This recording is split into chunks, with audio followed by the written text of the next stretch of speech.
अस्सलामु अलैकुम वरहमतुल्लाहि वबरकातुहू। अस्सलातु वस्सलामु अलैका या रसूलल्लाह व अला आलिका व अस्हाबिका या रसूलल्लाह सल्लल्लाहु तआला अलैहि वसल्लम। मोहतरम सामिईन व नाज़रीन, नमाज का तीसरा फ़र्ज़ जो क़िरात है उसके मुताल्लिक़ मसाइल बयान करने का सिलसिला शुरू है। आइए शुरू करते हैं कि अगर क़याम में सना, तावुज़ और तस्मिया पढ़ना भूल गया और क़िरात शुरू कर दी तो इआदा न करे कि उनका महल ही फ़ौत हो गया। यूँ ही अगर सना पढ़ना भूल गया और तावुज़ शुरू कर दिया तो सना का इआदा न करे। तावुज़ से मुराद औज़ु बिल्लाह और तस्मिया से मुराद बिस्मिल्लाह।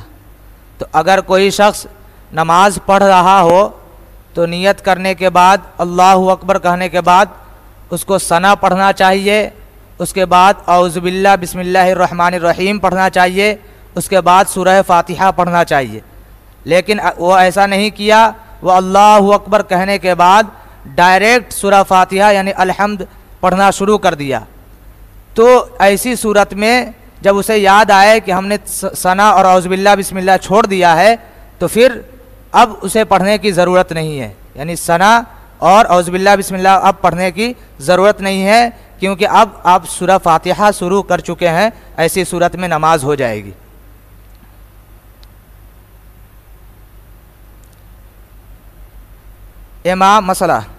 इमाम ने जहर यानी बुलंद आवाज़ से क़िरात शुरू कर दी।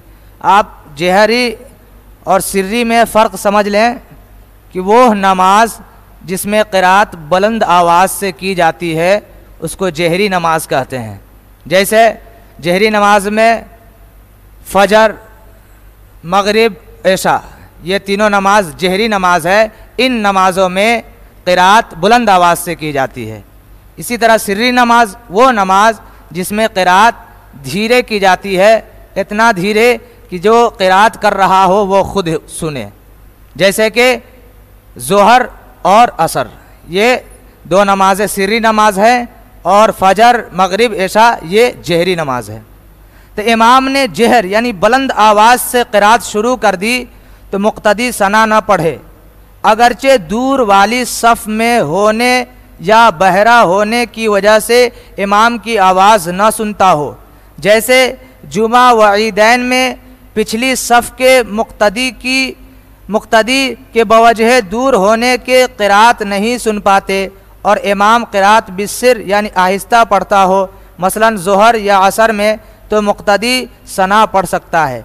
यानी कहने की का मंशा ये है, इसका ख़ुलासा यही है कि अगर इमाम बुलंद आवाज़ से क़िरात कर रहे हो जैसे फ़जर या मगरिब, इशा में, और अगर कोई शख्स आया, मुक़्तदी आया और वो नमाज शुरू करना चाह रहा है तो नियत के बाद बिल्कुल खामोश रहे, उसे सना पढ़ने की उस वक्त ज़रूरत नहीं है, क्योंकि इमाम की क़िरात हो रही है।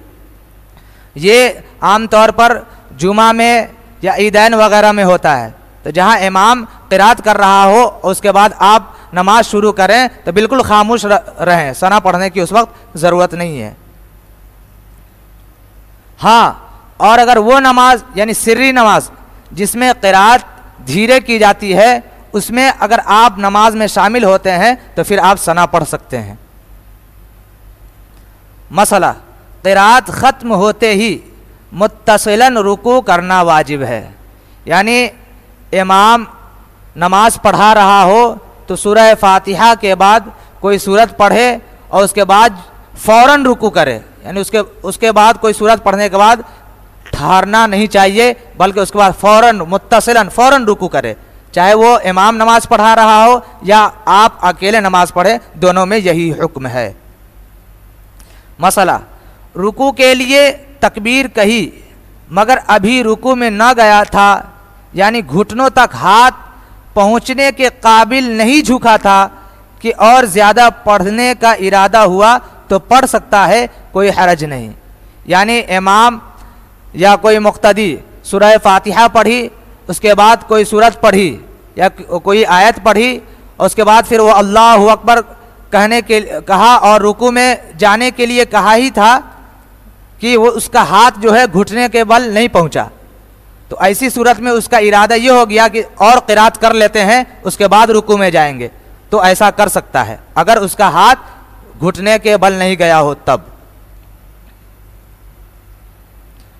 मसला, नमाज में अलहम्द शरीफ के बाद सहवन सूरत मिलाना भूल गया, यानी भूल से, सहवन यानी भूल से, नमाज में अलहम्द शरीफ के बाद सहवन सूरत मिलाना भूल गया, तो अगर रुकू में याद आ जाए तो फ़ौरन खड़ा होकर सूरत पढ़े, फिर दोबारा रुकू करे। यानी अगर कोई नमाज पढ़ रहा है और वो अलहम्द के बाद फ़ौरन रुकू में चला गया, अब उसे रुकू में याद आ रहा है कि अरे हमने अभी तो सूरत पढ़ी ही नहीं है, तो ऐसी सूरत में फिर से वो खड़ा होकर सूरत पढ़े, उसके बाद फिर रुकू में जाए।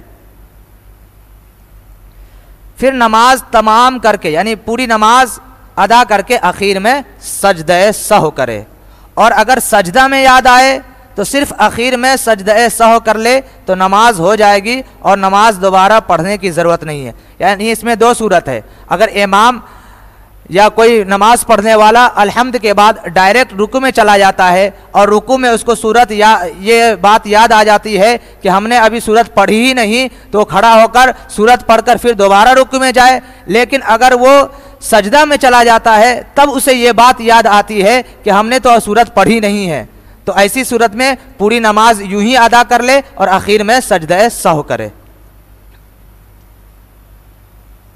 मसला, नमाज में आयत सजदा पढ़ी और सजदा में सहवन यानी भूल से 3 आयत पढ़ने के वक्त जितनी देर या ज़्यादा की देर हो गई तो सजदा सहव करे। यानी नमाज में कोई आयत सजदा पढ़ी तो आयत सजदा पढ़ने के बाद फ़ौरन सजदा करना चाहिए, लेकिन अगर आयत सजदा के बाद इतनी देर उसने ताख़ीर कर दी कि वो 3 मरतबा सुबहान अल्लाह कहा जा सकता है, तो फिर वो आखिर में सजदा सहव करे। मसला, अगर सिर्री नमाज में, सिर्री नमाज से मुराद यानी जोहर और असर, अगर सिर्री नमाज में इमाम ने भूल कर एक आयत बुलंद आवाज़ से पढ़ दी तो सजदा सहव वाजिब होगा, और अगर सजदा सहव ना किया या कसदन बुलंद आवाज़ से पढ़ा तो नमाज का इआदा वाजिब है, यानी नमाज को फिर से पढ़ना वाजिब है। यानी इसके कहने का मतलब यह है कि जोहर या असर जो ये सिर्री नमाज है इसमें भूल से ये धीरे क़िरात की जाती है, लेकिन अगर इमाम एक आयत बुलंद आवाज़ से पढ़ दिया तो ऐसी सूरत में वो आखिर में सजदा सहव करे, और लेकिन अगर इमाम ने जानबूझकर एक आयत बुलंद आवाज़ से पढ़ी तो फिर वो नमाज का इआदा करेगा।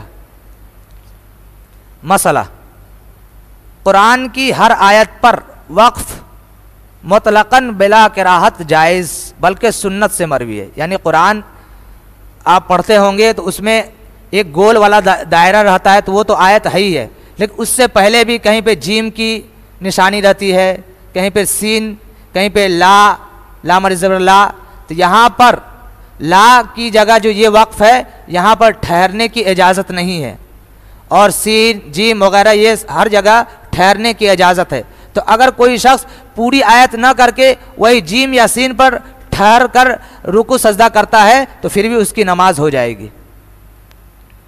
तो कुरान की हर आयत पर वक्फ मुतलक़न बिला कराहत जायज़ है, यानी उस जगह पर उस अलामत पर अगर रुकू सजदा करके नमाज पढ़े तो उसकी नमाज हो जाएगी, और ऐसा करना ये सुन्नत से मरवी है। बल्कि जिस आयत पर ला की अलामत हो, यानी ला की वो अलामत है जहाँ पर आम तौर से रुका नहीं जाता है, ठहरा नहीं जाता है, वक्फ नहीं किया जाता है, लेकिन अगर उस ला की अलामत पर भी अगर अपनी क़िरात रोक कर रुकू सजदा करेगा फिर भी उसकी नमाज हो जाएगी। मसला, सूरह फातिहा की इब्तिदा में तस्मिया पढ़ना सुन्नत है, और सूरह फातिहा के बाद अगर कोई सूरत या किसी सूरत की शुरू की आयतें पढ़े तो उनसे पहले तस्मिया पढ़ना मुस्तहब है। पढ़े तो अच्छा, न पढ़े तो हर्ज नहीं। यानी अगर कोई नमाज पढ़ रहा हो तो सना के बाद जो औज़ुबिल्लाह बिस्मिल्लाह पढ़ा जाता है तो ये बिस्मिल्लाहिर्रहमानिर्रहीम पढ़ना उस वक्त सुन्नत है, और सूरह फातिहा के बाद जो सूरत मिलाते हैं उस वक्त बिस्मिल्लाहिर्रहमानिर्रहीम पढ़ना ये मुस्तहब है। पढ़ेंगे तो सवाब होगा, नहीं पढ़ेंगे तो कोई हरज नहीं है। मसला, नमाज की हर रिकात में इमाम और मुनफरिद, मुनफरिद से मुराद यानी अकेले नमाज पढ़ने वाला, तो नमाज की हर रिकात में इमाम और मुनफरिद को सूरह फातिहा में यानी वलगालीन कहने के बाद आमीन कहना सुन्नत है, चाहे वो इमाम हो या मुक्तदी या अकेले नमाज पढ़ने वाला। मसला, इमाम की आवाज़ किसी मुक्तदी तक न पहुंची मगर उसके बराबर वाले मुक्तदी ने आमीन कही और उसने आमीन की आवाज़ सुन ली, अगरचे इस मुक्तदी ने आहिस्ता कही है तो ये भी आमीन कहे। यानी इमाम क़िरात कर रहा हो, वलगालीन पर सूरह फातिहा में वो पहुँचे, लेकिन कभी कभी क्या होता है मुक्तदी का जहन भटक जाता है और वो वलगालीन पर वो आमीन नहीं कह पाता है, उसको पता ही नहीं कि इमाम कहाँ पढ़ रहे हैं। तो अगर कोई उसके बगल वाला आमीन धीरे से कहे और उसकी आमीन की आवाज़ सुन ले तो उसके बगल वाला भी आमीन कहे। यानी जिसने क़िरात इमाम की क़िरात में वलगालीन नहीं सुना लेकिन बगल वाले से आमीन सुन ली तो वो भी आमीन कहे। अगरचे इस मुक्तदी ने आहिस्ता कही है तो ये भी आमीन कहे। गर्ज के ये इमाम का वलगालीन कहना मालूम हुआ तो आमीन कहना सुन्नत है। और जाहिर सी बात है अगर इमाम वलगालीन कहेगा और मुक्तदी वलगालीन सुने तो फिर उस वक्त उसको आमीन कहना सुन्नत हो जाएगा। फिर चाहे इमाम की आवाज़ सुनने से मालूम हो या किसी मुक्तदी के आमीन कहने से मालूम हो, यानी यहाँ पर बिल्कुल बात जाहिर व बाहिर हो जाती है कि वलगालीन कहेगा तो वो आमीन कहेगा, आमीन कहना उस वक्त सुन्नत हो जाएगा। अगरचे उसके बगल में कोई आमीन कहे उससे मतलब नहीं है, बस वलगालीन इमाम की आवाज़ सुन ली तो उसे आमीन कहना ही होगा। मसला, सिर्री नमाज वही ज़ोहर और असर, सिर्री नमाज में इमाम ने आमीन कही और मुक्तदी उसके करीब था और मुक्तदी ने इमाम की आमीन कहने की आवाज़ सुन ली तो मुक्तदी भी आमीन कहे। जैसे ज़ोहर और असर की नमाज इसमें धीरे क़िरात की जाती है तो इमाम सूरह फातिहा कब पढ़ता है उसे ये मुक्तदी को मालूम नहीं रहता, तो इमाम जब क़िरात करे और यहाँ पर उसके करीब वाला अगर वो धीरे से आमीन कहते हैं और उसके करीब वाला अगर आमीन की आवाज़ सुन लेता है तो ये भी आमीन कहे, मुक्तदी भी आमीन कहे। मसला, अगर किसी ने फ़र्ज़ नमाज की पिछली 2 रिकात में सहवन यानी भूल कर या जानबूझकर अलहम्द शरीफ के बाद कोई एक सूरत मिलाई तो कुछ मुज़ायक़ा नहीं, उसकी नमाज में कुछ खलल ना आया और उसको सजदे सहव करने की भी ज़रूरत नहीं। यानी क्या कह रहे हैं, अगर किसी ने फ़र्ज़ नमाज की पिछली 2 रिकातों में, यानी आमतौर से क्या होता है ये, और ये ज़रूरी भी है कि अगर वो 4 रिकात फ़र्ज़ नमाज है जैसे ज़ोहर असर की, तो पहली 2 रिकात में सूरह फातिहा के बाद कोई सूरत पढ़ी जाती है और आखिर की 2 रिकात में सिर्फ सूरह फातिहा पढ़ा जाता है। तो अगर आखिर की 2 रिकात में अगर किसी ने सूरह फातिहा के बाद कोई सूरत पढ़ दिया तो फिर भी उसकी नमाज हो जाएगी, इसमें कोई मुज़ायक़ा नहीं है। बस आज इतना ही रहने देते हैं, इंशाअल्लाह और कल बयान किया जाएगा। बिस्मिल्लाहिर्रहमानिर्रहीम, सल्लल्लाहु अला नबी उम्मी व आलिहि सल्लल्लाहु अलैहि वसल्लम, सलातु व सलाम अलैका या रसूलल्लाह सल्लल्लाहु तआला अलैहि वसल्लम। या अल्लाह या रहमान या रहीम मलिका करीमा बादशाह बंदा नवाज़ा कारसाज़ या रहमान राहिमीन।